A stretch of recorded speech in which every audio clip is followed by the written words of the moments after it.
Good afternoon. This is Kerri Worthington from the National Association of Regulatory Utility Commissioners.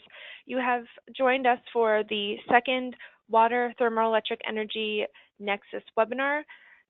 Today's webinar will be on integrated resource planning, and we will be speaking with some experts at the national labs and in their processes. And I'd like at this time to introduce Commissioner Lang from Minnesota. She is the chair for the Energy Resources and the Environment Committee at NARUC, and she has happily agreed to moderate today's discussion. Chair Lang, please take it away. Thank you, Kerri, and welcome to today's webinar on integrated transmission planning. I thank the NARUC Center for Partnership and Innovation to bring up this interesting water, climate, and energy nexus through a series of webinars. And I was particularly pleased to be able to moderate and learn about how water is considered in the objective of transmission planning, because certainly transmission planning is something that all states and regions are undertaking, but I haven't heard much about how water ought to be integrated or is being integrated in that planning process. So we have a great group of panelists today.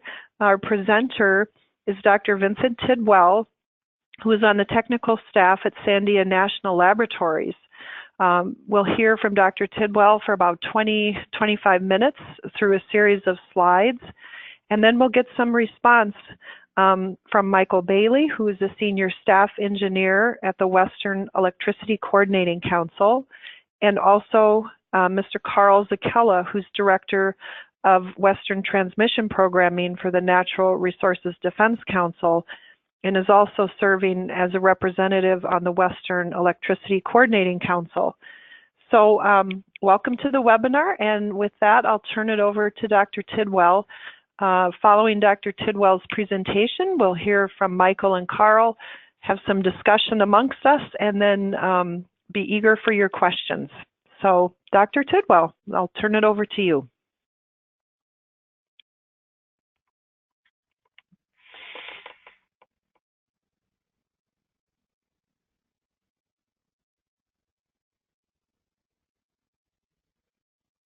Are others able to hear Dr. Tidwell? I am sorry, I was on mute. Can you hear me now? I can definitely hear you now. That's great. Okay, I apologize. Thank you. So yes, I would like to take this time to describe some work that we've done. This is a little dated, back in the 2013-2014 timeframe, but work that we did with the Western Electricity Coordinating Council to help integrate water into their long-term transmission planning. Next slide. Before I get started on that, I do want to recognize several who contributed to this. I also want to recognize the Department of Energy, particularly the Office of Electricity, that supported this work. But you can see that there are a number of others that supported this work in one way or the other from a variety of national labs, universities, also Michael Bailey and Byron Wirtz at WEC, and then also the Western Governors Association and Western States Water Council. Next slide. So kind of the driver for all of this is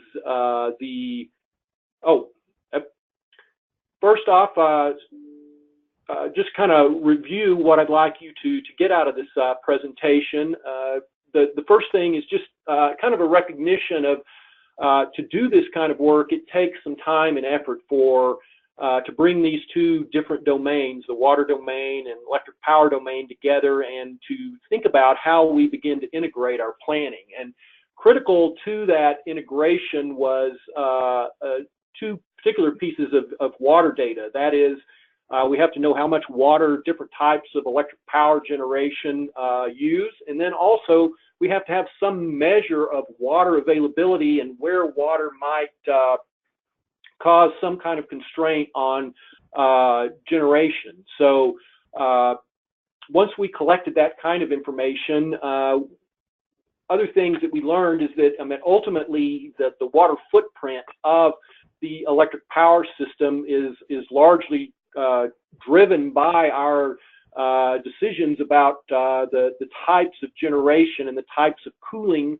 the fuel types, the cooling types that are associated with that new generation. And what we saw, at least with the WEC, is that the difference across different scenarios, different build-out scenarios, different transmission scenarios can be pretty significant. 30% increase to a 30% decrease in consumption, depending on the assumptions that we're making. But however, what we found by doing this kind of work together, that we could limit the impact on water resources in the West. But we also see a pretty clear picture that non-traditional waters are going to have to play an important role going forward. Next slide. So that's what I hope you get from this. Let's talk about the details now and how we arrived at those results. So the driver, as I mentioned, is the Western Electricity Coordinating Council, WEC, their long-range transmission planning. By long range, we mean roughly 20 years, and they do this 20-year planning on roughly a 2-year reoccurring schedule, more or less. The idea here is thinking about what new generation, what type, how much, where might we locate some of the new generation, and then where might we need new transmission capacity to help support that generation expansion. And we'll be talking about WEC, and this study we largely just focused on the U.S. portion of WEC. I will mention that we have done some similar studies with ERCOT, and we're finishing up some work looking at some of the scenarios and water footprint of EPIC as well. I won't mention those today, but if you are interested, I'd be happy to share some of that information with you. One of the important aspects, though, of this work, particularly with WEC, is in this case, we're bringing WEC energy managers together with water managers, the Western Governors Association and the Western States Water Council. And we'll talk more about how we kind of brought these two communities together in this study. Next slide. So the concern here and what's kind of new is to bring water in. There's a concern, and WEC was concerned with water, increasing and intensifying drought, growing demand for water. The question was, is there water to support that new growth, and where might water be an issue? And so most of you are probably aware that water or thermoelectric power generation is the largest user of water in the United States. That when you include both fresh and saline water. So it is the largest user of water in the United States. But when you come to the West, the situation is very different. In fact, you can see there in the little pie chart on top, the withdrawals by the thermoelectric industry are only about 2% of the total withdrawals. Irrigation dominates. And by withdrawal, we mean that amount of water that a power plant takes out of a river or lake or groundwater system, an aquifer. On the bottom, you see consumption. Consumption is that amount of water that is withdrawn and that is lost to evaporation, usually when we're cooling, and thus not returned back to the river and available to someone else downstream. And so it's that consumed amount of water that we're generally most concerned about. And when we look at that for a thermoelectric power, it's below 1% of the total water consumption across the West. Again, irrigation dominates. So you might say, well, shoot, if it's such a small part of the overall water use in the West, why are we worried about it? Well, because this little piece of the pie, this and the municipal sector, are where the real growth is occurring. And what we're really interested in is where are we going to find that next drop of water? It doesn't matter who's currently using the water. We're looking at where's the next drop of water for new use going to come from. And there on the right, you can see those red areas are largely areas where we're using most of or consuming most of the available fresh renewable water sources in the West, surface water on top and groundwater on bottom. So we recognize that fresh water is really limited in the West. So where are we going to find that next drop of water to add a new power plant? Next slide. So this was the concern that was kind of driving our study. And the way we go about transmission expansion planning is usually through capacity expansion modeling. And this is work by WEC, and particularly Michael Bailey. The idea is we constructed a model. It basically just co-optimizes where we will site the new power generation as well as new transmission additions. So what we're looking for is that least cost solution, but it's constrained by certain factors. So thinking about what the future cost of fuel, the future cost of new technology, future policy decisions, future demand profiles. What was different here, though, is we added water in as a constraint. We added water to help direct and limit where we might generally place new power generations where water would affect that decision. Next slide. So we have the modeling and the model developed. The real step here was bringing the necessary data in to help make those constraints where we could add those constraints. And so two pieces of information. The first being we have to know how much water a power plant uses. And so hopefully you were on the webinar a couple of weeks ago where Jordan Macknick explained the water use characteristics for different types of power generation. I'm sure Kerri can help you with the slides if you missed that one. But there on the bottom left, you can see the little graph, and you can see that different types of power generation require different amount of water. Really focus in on the recirculating cooling, the little block there, and you can see the different kinds of generation: nuclear, coal, biofuel, solar thermal, combined cycle natural gas. Those little red bars are what we're interested in. That's the amount of consumption generally associated with those different types of generation.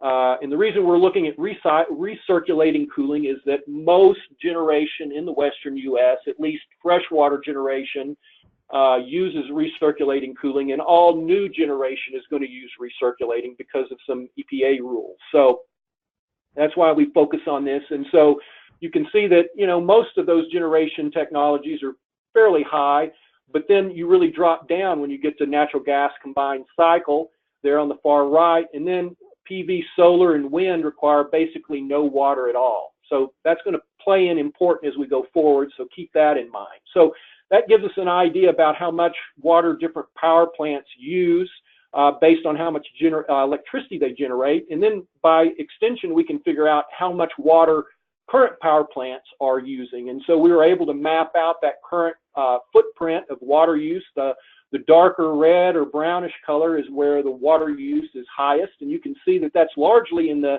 Mountain West. The reason being is that's where most of our coal-based generation is occurring, and that tends, as you can see from the graph, use more water than our gas, which is, and renewables, which tend to be more located on the coast.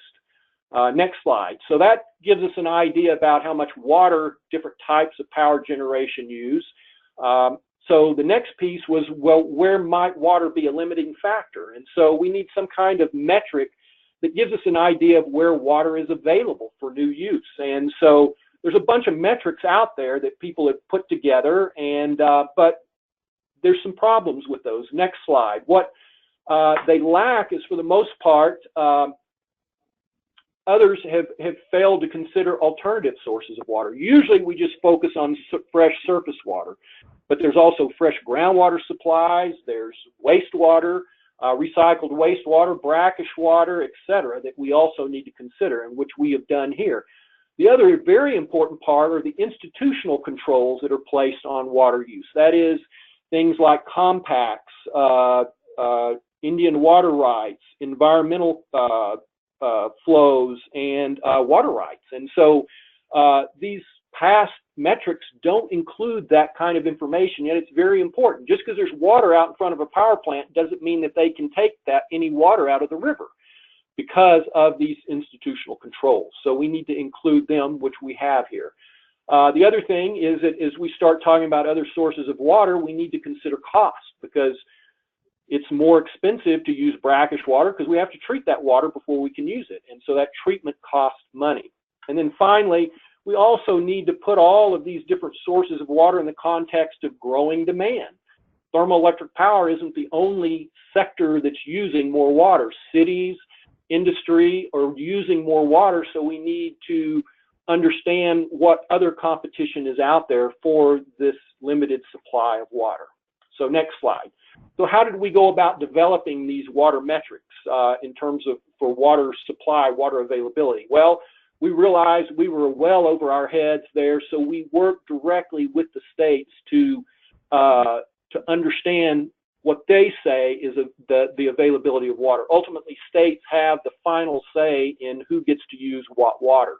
And so we worked directly with them. We worked through the Western States Water Council in particular that helped us work with each of these states to get their data. And so we worked with them to understand where they have placed administrative controls on available water supply. And when I say available water, I'm saying that amount of water above and beyond what is currently being used in a basin, that additional water that's there on a normal basis that could be used for new development. So it's above and beyond what's already being used in that basin. In some cases, there's no water available.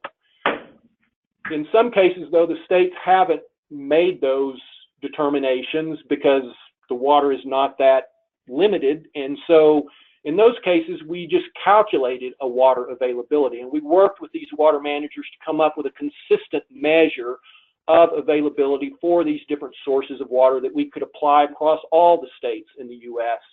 And so either we use the state's data where they have made those calculations, otherwise we calculated it ourselves and went that way with it. So next slide. So we worked with the states, we vetted all of this data with the states, and basically these maps show the data where the states had some kind of determination about the availability of water. So really only fresh surface water and fresh groundwater had states made hard decisions about how much water is available in their state. And even not all states have done that. The other place where they have done some work, and usually it's around state water planning, is they've tried to project where new demands of water may be coming from and how much water there is. So we've used this data where it was available. Otherwise, we filled in these gaps with our own calculations based on our interactions with the state. Next slide. So this is what it all looks like when we put it together. This is one source of water, fresh surface water. This is usually what we think about when we think about available water. This is the water in rivers and lakes that's fresh. The color scheme here, white is no availability of this particular source of water. Red is relatively little water. Blue is a lot of water. And so to kind of put it in perspective, the kind of medium green color is about the level of water that you would need for about a 500 megawatt natural gas combined cycle plant. So not a whole lot of water. So you can see that, and this is all done at a Huck 8 level, which is about 2,700 watersheds across the continental U.S. And so you can see the key here is that in most of the western United States, the states are saying there's no additional fresh water available in these basins. They've closed the basins to new development. You can see that's in strong contrast to the east, and I know it doesn't affect WEC planning, but we've also done the whole United States for these water metrics, and so you can see a big contrast east to west. The other thing you'll notice, so the water, fresh surface water is pretty plentiful in the east, but you'll also see these outlined basins. And the reason we've outlined that is because these are basins that the states, while they haven't calculated a distinct limit on how much water, new water is available for development, they have said that if you do want to develop here, there are issues in these basins that will require additional permitting or additional scrutiny. So it's going to be a little bit harder to get a permit in these basins, but that's not to say that there's not water available there. But so next slide. So this is the fresh surface water. Now we're looking at fresh groundwater availability. You can see it looks a little different, yet still there's a lot of open white areas in the western United States, much more in the east, but again, there's some problems due to groundwater or saltwater intrusion and various other things. You can see some of the outlined blue basins where there are issues with groundwater that will require some additional permitting in the east.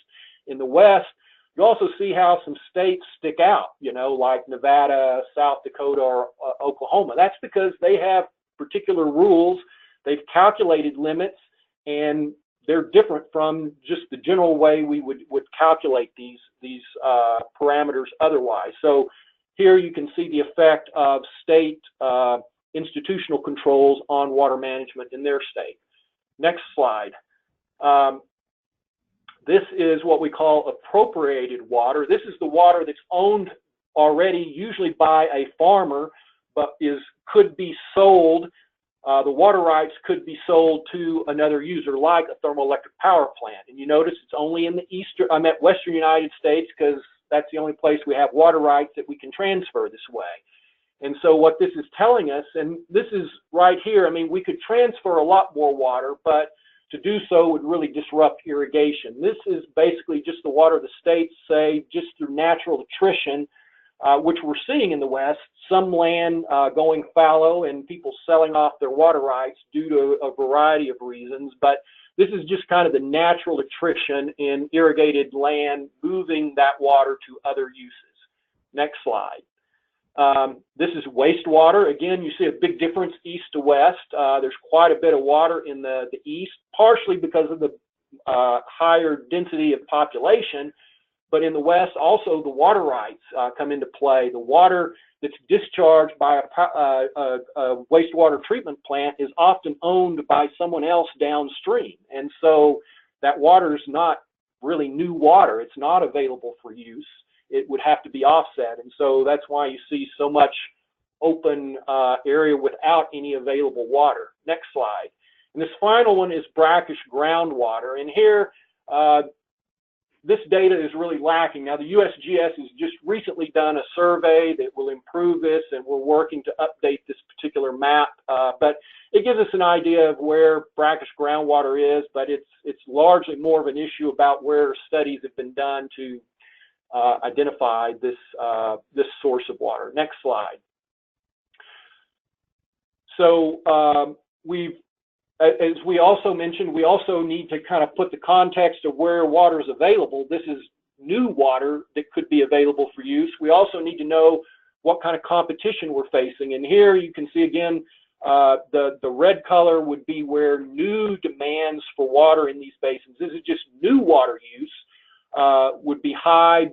Blue or white would be zero or very low. Actually, there's some gray, which is negative. So here you can see that there are certain places in the U.S. where water use overall is likely to go down a bit because of either changes in irrigated land or because of decreasing population. And this again, where we have it is based on state projections.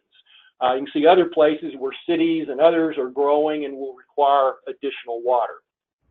Next slide. The other piece of the puzzle is the cost. And so here we've estimated the cost for these different sources of water. Next slide. There we go.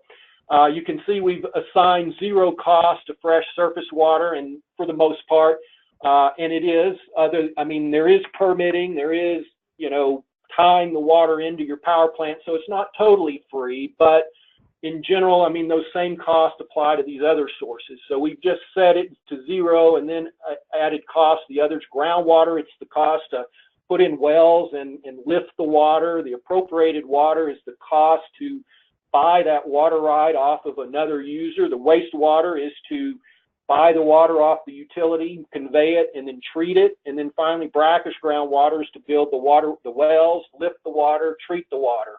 And so you can see there's a slow increase in cost from fresh surface water down to brackish groundwater. And so these costs are changing. They're dropping a bit, but still, brackish and wastewater are going to be more costly to implement. Next slide. So by putting this together with all of those water availability maps, we can create basically a supply curve, right? We know how much water we have available at roughly a different cost. And that's the kind of information we need to inform our transmission planning. Okay, so we've got the water data, we've got our model for doing the transmission expansion planning. Now, we don't know the future. And so WEC did a lot of work, worked with a lot of stakeholders to develop a series of different future scenarios. one of the cases is just a reference case, is basically following current trends into the future 20 years. And then there's 4 other scenarios, and there were a few others, but we focus on these 5. These 4 other scenarios basically look at the different quadrants here, with the vertical being changes in economy, higher versus lower economy, and thus demand for electricity. And then on the horizontal, this change from kind of current movement in technology to much more innovation in technology in terms of cost, which would really favor renewables in particular, and also assumed in these scenario 2 and 4 that you need to be aware of is pretty stringent emission controls, which would not favor coal and some of your natural gas steam production. Next slide. So we put all this in the model, we ran the model, and we get an idea of what the preferred generation profiles would be for these different scenarios. So here you can see 2012, where we're starting. The common case is just the first 10 years, and then the reference and the 5 scenarios that I just mentioned to you. And so you can see the different types of technologies, fuel types that are preferred, and you can see in all cases the demand or the production is going up, or capacity, installed capacity increases. You can see a few differences, mainly in how much wind is produced, particularly in solar PV. You can see that both of those really are planned to grow in the future.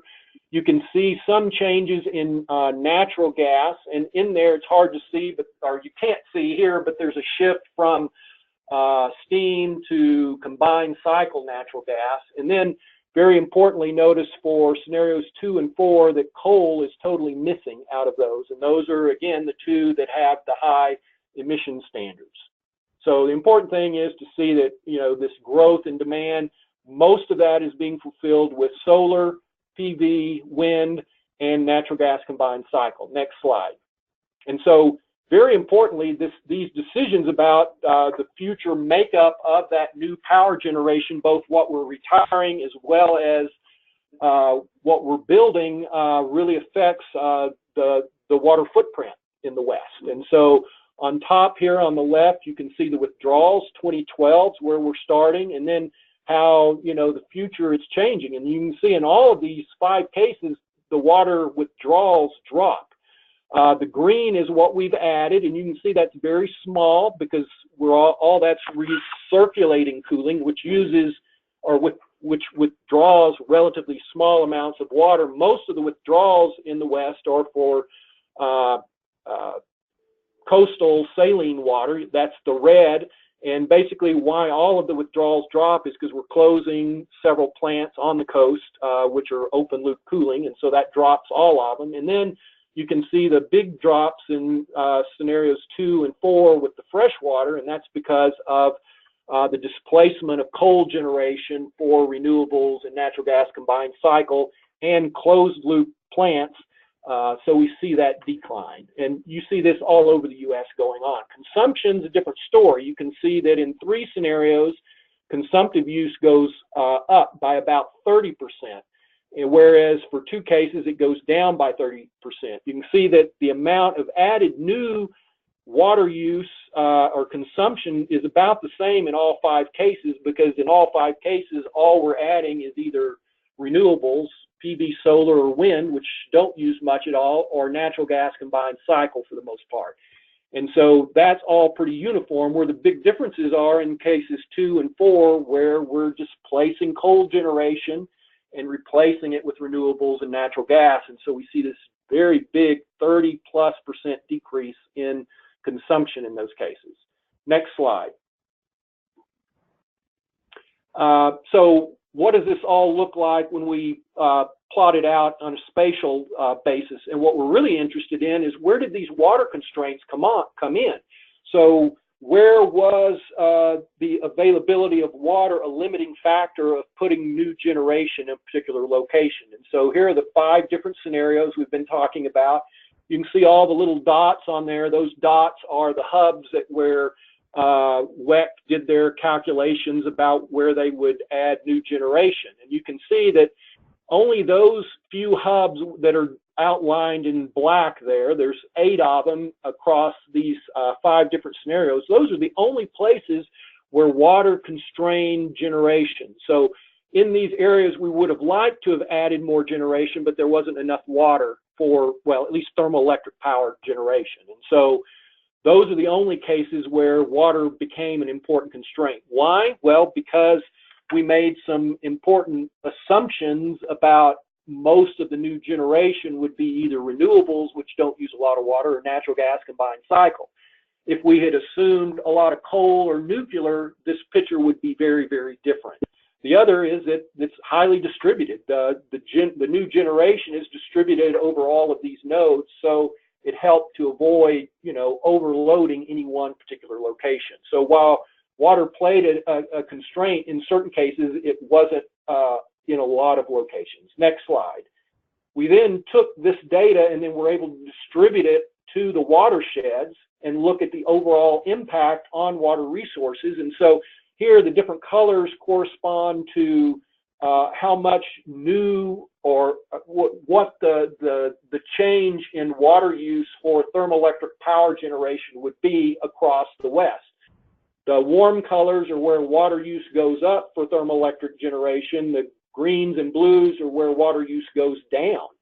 And so you can see in the scenario 2 and 4 where we have the coal displaced and replaced by much lower water use, natural gas and renewables, that we end up with a net gain or reduction in overall water use. Even though demand for electricity is going up, capacity is going up, it uses water, uses less water. And so, in effect, these utilities could sell water to other users because they don't need it any longer. For the other 3 scenarios, it's not the same case. We don't have a lot of extra water, but again, we're not impacting water resources too much, because you can see that those watersheds that are outlined in black, those are the only instances where the new demand for water for thermoelectric power requires more than 10% of the available supply of water. In other words, we added up all those different supplies of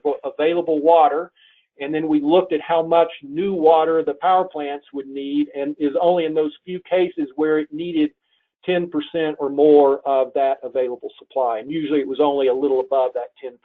So what this is telling us is that if we work together, if we think about this in a reasonable way, at least under these kinds of scenarios, that we can grow without having a major impact on the water resources. Now, if a lot of coal, if we were to return to a lot of coal and use, just regular or closed loop cooling, then this picture would change considerably. Next slide. But the final point here is that we have to be careful, because even though the overall kind of water use looks pretty manageable, most of this new water use is still going to have to come from non-fresh sources. You can see that for these across these 5 different scenarios, between 65 and 91% of all this new water demand would have to come from alternative sources of water. And that's not just, part of that's because there's just not a lot of fresh water available for new demand, generation, but it's also because policy constraints in many cases, particularly in California where most of this will be sited, they don't allow fresh water to be used for new thermoelectric generation, except in I'm not even sure if any cases, but for the most part, you can't use fresh water for thermoelectric power generation. So we got to use alternative sources. Next slide. So again, just kind of getting back to, I think, our takeaways here. So again, it's important bringing the 2 sets of managers together and figuring out how do we bring these 2 together to do this integrated planning. We need the right water data. The real driver in all of this is our decisions about what new types of generation we're adding and the technologies. The fuels and the cooling systems make a big difference. In fact, you can see here 30% more versus 30% less consumption in water. But nevertheless, working together, figuring out, where water issues are, we can help distribute that impact. But non-traditional waters, brackish water, recycled wastewater are going to be an important part of our water system going into the future. Next slide, and I think that's it, if I'm not mistaken. Here you can find data, the water data, some of the papers that we've written supporting this work, etc. So if you'd like to know more, happy to share these papers and stuff with you. I will mention that we are continuing this work. We're now working with WEC again to extend and kind of rerun these studies again. We want to get cost of the water integrated better into our modeling this time around. We want to start looking at hydropower as part of this process overall. We're also doing some similar work, starting to scope that out with ERCOT, and looking forward to doing some similar work in EPIC. So with that, I will close and turn it over to Kerri. Thank you. Or I don't know, or Commissioner. Oh, sure. Great. I'll pick up the ball, Dr. Tidwell. Thank you. I have a couple questions, but I'm going to keep those on my list until we get to a little more discussion. But let's turn it over now to Carl Zakella from the Natural Resources Defense Council. Carl, I know you're involved with the Western Electricity Coordinating Council as well. So please give us some thoughts that you're taking away from Vincent's presentation.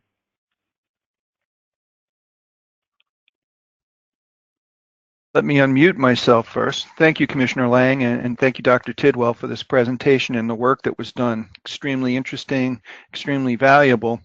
Yes, I've done a lot of work with WEC with regard to the scenario planning, and wanted to point out, to start out with, that our water energy nexus scenario work was really intended to capture some of the climate implications of this, which are not very well described in the work so far. I think they're probably included parenthetically under things like policy and such, but I do think that there are physical impacts that we're going to need to account for as we look forward to the water constraints and how they're going to affect the electrical system. Water scarcity in the West is not a static thing. The whole profile of how much water we're going to have and when it's going to be available to us is changing as a result of climate change. This is a function of things like reduced snowpack and earlier rain that is not able to be captured when we think we're going to be using the Colorado Rockies or the Sierra Nevada as our water towers, or the North Cascades as our water towers that disperse water into a system throughout the year. That whole dynamic is changing. There's a lot of information about this, by the way, through the 4th U.S. Climate Assessment that was just released. And I wanted to point out to people that there was a state-by-state analysis of the impacts that can be expected in the coming decades as a result of our trajectories on climate change. This is a severe issue. I think we do have, as Dr. Tidwell's work shows, an opportunity here, and those scenarios that were presented are not all created equal in terms of where we're trending.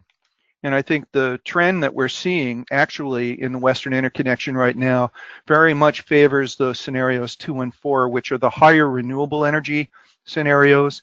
We're seeing a rapid retirement of the large coal-fired facilities in the West, and a corresponding increase of renewable energy resources across the Western United States. I'm glad to hear that we're going to be looking at hydro resources, because the hydro resources will be really affected by this change in the snowfall and early rain that we're seeing. Those profiles are going to affect the availability of hydro resources seasonally. We need to understand that much better than we do right now. That not only affects the Pacific Northwest, where the majority of our hydro resources are, they affect the entire West, because as we increasingly coordinate our electrical system in the Western United States, they are going to be serving as sort of a battery for much of the system. So those hydro plants will dictate whether or not we're going to need any additional gas plants for flexibility purposes. That leads me to another point, is the system itself is changing as we get more of these variable generation resources in.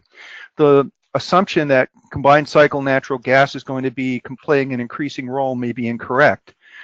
They're not particularly flexible. They could become more flexible. Technology changes could improve their flexibility, but as we go to a system where we have very low marginal cost resources like renewable energy resources and hydro becoming the predominant energy sources as we retire the coal in the system, we really don't need more baseload or inflexible baseload. What we are going to need is much more flexibility in the system than we have right now. And another trend that isn't mentioned or evaluated in the course of the work we've just seen is a trend towards market expansions. This may go under your policy headings, Dr. Tidwell, but it is really significant. Major efforts to incorporate and expand the electricity markets in the West can really improve the system's flexibility without having to add a huge amount of additional natural gas resources. I realize that's somewhat controversial at the moment, but I don't think it's a surprise to anyone if we look at the system and how it's operated, where most of the West does not have an organized electricity market outside of California. The parts of the country that do are seeing massive amounts of coal retirements, and seeing considerable activity. They are building gas plants in those parts of the country because of not the quite richness of renewable energy resources we see in the West, but that is a very big change that we are seeing in terms of baseload generation coming out of the system, and even some of the natural gas plants not clearing in capacity markets or in other markets too. So the market developments and expansions in the West are something to watch. I think NRDC personally believes that these market expansions, including eventually a regional RTO, regional transmission organization, are inevitable given the goals that the states have. I think the policy part of this analysis needs to really keep up with what the states are doing, especially given the alignment that we're seeing in states that are really moving more rapidly towards increased penetrations of renewable energy resources. Nevada, California, Oregon, Washington, even Wyoming, which is reorganizing its economy to diversify the economy, is moving to exploit its renewable energy resources too, as is Utah, which just recently got a grant from the Department of Energy to study regional markets. So those things I think need to be considered. We're looking at the availability of water for certain generation types. I think water temperature needs to be looked at with regard to the few nuclear power plants we have in the West. There's quite a track record already of nuclear plants having to be ramped down or even shut down because of warm water. And I think that is a potentiality as we have less snowpack and more early rain, and flows in rivers that are servicing these power plants may not be as robust as they were when the plants were initially considered. The groundwater supply in the West is extraordinarily valuable. The point about competition is particularly relevant.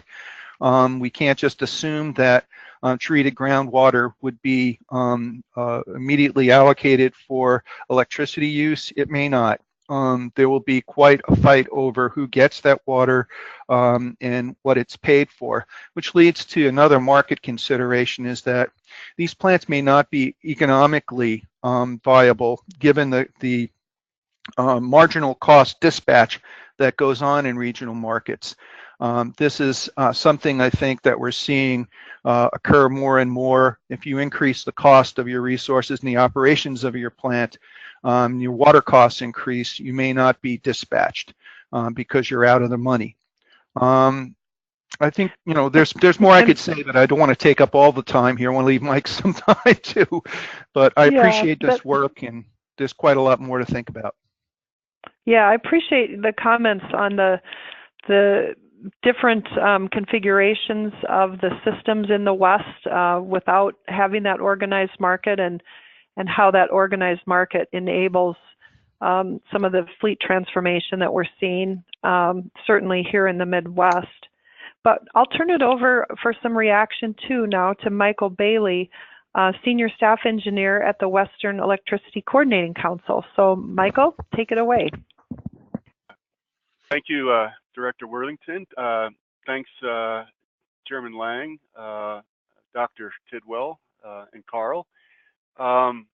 I'll try to be brief on some thoughts that I have on what we've what Dr. Tidwell has presented and our collaboration with Dr. Tidwell and Sandia. You know, 30 some years ago, I started my career in this industry when utilities were vertically integrated, and we used traditional planning methods. And I think one of the takeaways for me on this is that those traditional methods served us well for a number of years, but we're seeing huge transformational change on the electric system across the nation, but especially also in the Western interconnection. And I think one of the lessons learned, or one of the realizations that we've come to at WEC, is that we need to adapt to these changes. Our tools that we use, we need to step back, rethink about our tools and methods, and really adapt to how things are changing and how we really need to be able to capture these changes in our planning methods. Our goal at WEC, fundamentally, is to assure reliability. And so with that, one of the things we recognize is that, to paraphrase from a well-known statesman, there are known knowns. These are risks to the reliability of the Western Interconnect that we already know about, and these are risks that we've studied over the years, and we have pretty good methods about identifying what these risks are. We know, for instance, that we're dependent on water for thermal cooling, and we're dependent on water for hydro generation. There's the known unknowns. We're not experts in hydrology. We don't know a lot of the implications as far as what's happening, as far as water availability, different type of water. We normally, in our models in the past, we've just assumed that water was available to our generation resources and modeled as part of fixed O&M. So we didn't model the costs and so on. This is where we realize that we need to turn to the experts and form a collaboration with the national labs like Sandia, and to utilize their expertise and their research and make that, somehow incorporate that and make that part of WEC's planning processes. And then there's the unknown unknowns, and these are things that we don't know are risks out there already, but working with the national labs like Sandia and doing these studies, and we will start to uncover some of these unknown unknowns. What are some of the risks that we haven't thought about that showed up in some of the studies that we have done? I think these are really important as well. So I think, not to get into a whole lot of detail or anything, but I think for me, one of the biggest takeaways is that, at WEC, what we're trying to do with our planning methods is to adapt our methods to our scenario questions that we're trying to answer, and then leverage and then compile the study approach, the tools, the expertise, and the partnerships that we need to leverage to be able to answer these critical questions that we're seeing. We're seeing a huge, expectation in terms of changes in resource mix. A lot more renewables are expected to be on the system in the future. The other thing we need to look at is the near term versus long term. WEC recently did a gas electric interface study where we're looking at, expected retirement of a lot of baseload resources, primarily coal. In the near term, what that suggests is that we're going to have a higher dependence on natural gas to make up the difference, not only in energy production, but obviously in flexible capacity. Are we going to have enough water, to be able to support that need? Long term, with higher renewable penetrations, the role of generation is going to change. Where models are showing in the long term is that gas may not be competitive from an energy production standpoint, but it's still needed from a flexibility, reliability standpoint. And so, trying to capture all these different nuances as technology changes, as markets change. Obviously, as Carl has alluded, markets are going to have to adapt. And I think what we've recognized at WEC, working with Sandia, is that we have to adapt our methods in planning. And this is part of the work that we're embracing to work and leverage and partner with labs like Sandia to make use of their excellent work, and then see if we can somehow incorporate it into our planning methods. And so with that, I'll stop there. Okay, great. Thank you, Michael. We have about 10 minutes left. And Kerri, would you like people, if they have a question, to submit it through their chat function? Is that your preference? Yes, please. Okay, so start typing away if you have questions. I'll throw out a question to... Oh, please, go ahead. Can I respond to a few things that Carl said very quickly? Oh, is this Vincent? Yes, it is. Oh, yeah, please do. Thank you. And I just want to say I absolutely agree with everything both Michael and Carl said, but I do want to respond to a couple of things that Carl mentioned, particularly the climate. And yes, he is correct that the climate didn't come in explicitly in our analysis, in part because at that time, and really even to date, states are only really beginning to think about what or how climate will affect their long-term water availability and making those adjustments on those numbers. And because we were trying to use state numbers, that's what we stuck with. So, but even thinking broader as far as real climate impacts, of course, those impacts are most likely to affect surface water. Groundwater, not so much, but that's still very much an open question going forward. But the impacts there are expected to be much less, particularly in the West where groundwater is pretty deep. And then very little for wastewater, brackish water. So,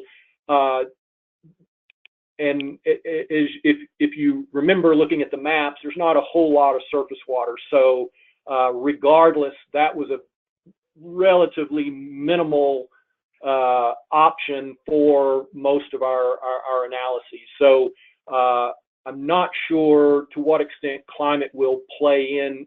If we pulled those numbers in, or if we took fresh surface water away altogether, I don't think it would change our analysis much, but those points are very well taken. The other is you mentioned about thinking about what the impacts on the current generation will be. And in fact, that will be the subject of our third seminar next week, next Monday, I think, the 3rd. So stay tuned for that. And then finally, your point on water costs and how it might drive certain generation out of the market, in effect, making it too expensive to be dispatched. That is exactly the question we're wanting to look at. We tried to look at it the first time around, but because of difficulties in getting it integrated into the planning model, we weren't able to directly implement that. But now we have the tools that will allow us to do that, and we'll be looking at exactly that question going forward. And I appreciate you bringing that up. And this is Mike Bailey. Can I add one quick comment on that? Sure. Yeah, so as far as cost, we recognize that as a really important thing that we need to look at, capturing that. In our traditional planning models, and as I had said earlier, generally in the traditional planning methods, you usually take water as a given, you take it for granted as it's just going to be there. And the costs are generally lumped together and assumed to be part of a fixed O&M or variable O&M cost, depending on what the contractual arrangement are. But, that's how they're captured in the models. And so to that end, the reason we didn't do it last time is that we would have had to re-examine and metricize parameterize our cost models. But this time around, what we need to do is really take that out of our cost models and really examine that as a separate component. And as Carl had said, we're seeing some really tight price spreads. At least in this study, we saw a tight price spread between gas and wind. And that's a lot of that was because of our assumptions about CO2 costs, our assumptions about fuel costs and so on. Those price spreads can vary quite a bit. And when you factor in the cost of water, it can make a big difference in the results, since the price spreads are so close. Right. It doesn't even have to make a very big difference to prevent a dispatch if they're close, as you're saying, as Mike is describing. And, I think we don't have a regional wholesale market right now, but as I mentioned, I do think it's probably inevitable in the 20-year time frame we're looking at for some of these. As we try to meet ever more stringent climate goals that are being set by the states, now require taking advantage of just about every tool that can reduce the cost of meeting those goals, and certainly regional wholesale energy markets are part of that. We're already seeing a big expansion and interest in expanding regional energy markets in the West. It's been the topic of conversation in this business for the last year and a half, 2 years. And I do think we're headed in that direction. So assumptions should, I think, take into account in the future that we will have wholesale electricity markets in the West, and that these will be done as they are across the country in marginal cost dispatch. And that if it's a tiny difference, and I think in the West it can wind up being more than a tiny difference in some places, but if even a tiny difference in cost can make the difference between a wind facility and a gas facility being dispatched, or as we're seeing with some of the price bids that have come into utilities, these are actual offers to Xcel Energy of $30 a megawatt hour and less with storage for solar. That changes everything. So the economics of these facilities become less and less viable. Coal is almost certain to be completely out of the money. It is now in most places. It's just a matter of how people capture their stranded costs as they get out of the coal plants. Okay.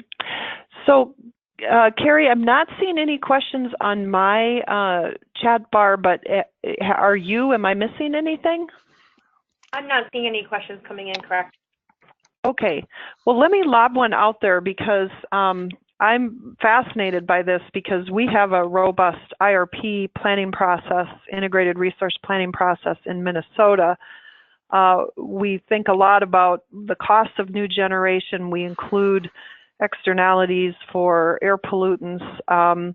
We don't think about water. I guess we're kind of in, as Michael was saying, the old school way of assuming that water's available. But it does bring up the point, what advice would you give to states as they plan and they think about new generation? It sounds like, Dr. Tidwell, commissions ought to be thinking about not only we need, 200 megawatts of intermediate capacity by a certain time, but where that might be located, and then the availability of water at that location, and then potentially in the near term, the cost of that water at that location. That's what I'm kind of synthesizing from what I hear that regulators and state commissions might want to be thinking about down the road. Yes. Go ahead. No, I was just going to respond. I agree with your statement, and I think a lot of the East, you are correct. I mean, they're, at least under average conditions, there is a considerable amount of fresh surface water, which makes a lot of sense to use. And another thing that's really occurring in the East is there are, again, a lot of retirements planned for a lot of the old, large nuclear and coal-fired power plants, moving away from open loop cooling to closed loop cooling, which really changes the character of the water use. And all of those things are very positive. And again, most of the new generation in the East is looking toward, at least currently, renewables and combined cycle natural gas. And so that water burden, again, is reduced overall. But I think there are still potential issues, and largely with the potential for climate change and just growing demand for water. Climate change potentially, making more intense and longer droughts. But on top of that, the structure of water use could be changing as well. So in these more intense, low flow periods of time, you may also find, and we're seeing a lot more irrigation in the eastern United States. And so even though you are unlikely to have to irrigate all the time, it's during these low flow drought times when you would want to be irrigating. And so you could see a lot of these factors coming together to be an issue. And so I would think that those are the kinds of things going forward that need to be given some attention, even in the East. Right, and it sounds like you're modeling, which looks at across the country water availability, but also then how do you input that into a model, a capacity expansion model, or just a decision-making model that regulators are using?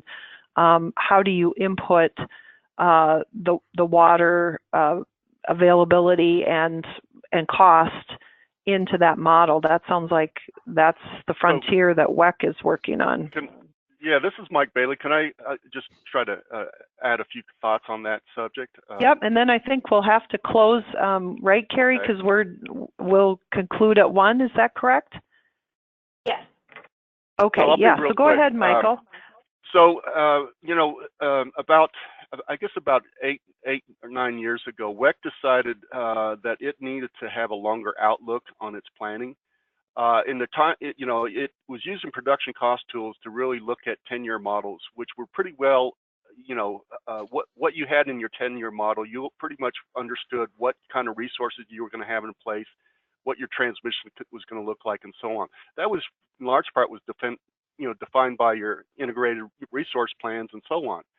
But from an investment standpoint, we realized that you needed to have a longer outlook. So we decided to have a planning program that went out 20 years. And in the 20-year horizon, we used scenario development as the vehicle to do those studies. And so in the 20-year time frame, the resource portfolios are not known.